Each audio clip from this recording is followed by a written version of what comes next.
नमस्कार, मैं हूं आपके साथ मयंक। देखिए, पूरे देश में इस समय टीएमसी में जो टूट हुई है उसकी चर्चा है, लेकिन इस बीच कोलकाता से, पश्चिम बंगाल से एक ऐसी खबर आई है जिसने सबको हैरान कर दिया है और यकीन मानिए ये बेहद गंभीर और चौंकाने वाली खबर है। कोलकाता के अलीपुरद्वार इलाके में एक बिल्डिंग में आग लगने से 4000 ईवीएम जल गई हैं, ऐसा बताया जा रहा है। ये दावा हो रहा है कि एक बिल्डिंग में आग लगी, उसमें 4000 ईवीएम्स रखी गई थी और ये भी दावे हो रहे हैं कि ये वो ईवीएम्स हैं जिनका इस्तेमाल हाल ही में हुए पश्चिम बंगाल के चुनावों में किया गया था। इस आग में 4000 ईवीएम्स जो हैं वो जलकर राख हो गई हैं।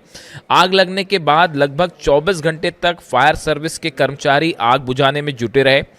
शुभेंदु अधिकारी सरकार में मंत्री कौशिक चौधरी ने बताया कि गुरुवार को उन्होंने कहा कि यहां एक सरकारी इमारत में आग लगी जिसमें करीब 4000 ईवीएम जलकर खाक हो गई है। घटना के संबंध में एफआईआर दर्ज होने के बाद पुलिस ने मामले की जांच शुरू कर दी। अब इसमें एफआईआर भी दर्ज हो गई है, मामले की जांच भी शुरू हो रही है। अब जो जानकारी आई है उसके मुताबिक बुधवार को दक्षिण कोलकाता के अलीपुर इलाके में 9 मंजिला इमारत में भीषण आग लग गई थी। इस इमारत में अन्य विभागों के अलावा दक्षिण 24 परगना जिला परिषद का कार्यालय भी था। बंगाल सरकार में फायर और इमरजेंसी सर्विस के राज्य मंत्री कौशिक चौधरी ने कहा कि आग में करीब 4000 ईवीएम नष्ट हो गई हैं।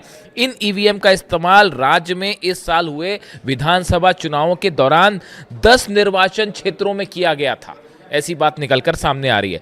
आग सबसे पहले इमारत की दूसरी और तीसरी मंजिल पर देखी गई।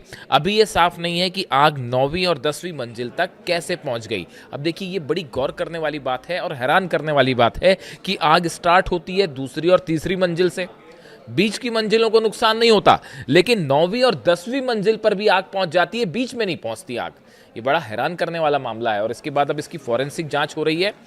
अब देखिए, इसको लेकर बड़ी सियासत भी सामने आ रही है और कई आरोपों का, प्रत्यारोपों का दौर भी शुरू हो गया है। पश्चिम बंगाल विधानसभा चुनाव को लेकर पूरा विपक्ष लगातार सवाल उठा रहा है। ममता बनर्जी ने सवाल उठाए, अखिलेश यादव सवाल उठा रहे हैं, राहुल गांधी सवाल उठा रहे हैं। कहा जा रहा है कि धांधली हुई चुनाव में, ऐसा आरोप विपक्ष का है।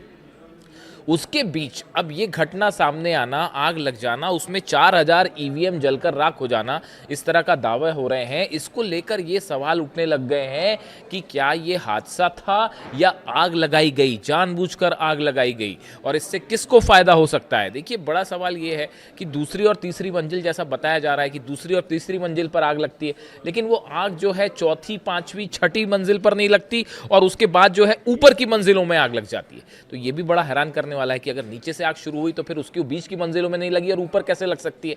तो इससे ये सवाल उठ रहे हैं कि ये क्या किसी तरह का सुबिटाज था और जानबूझ के ये आग लगाई गई।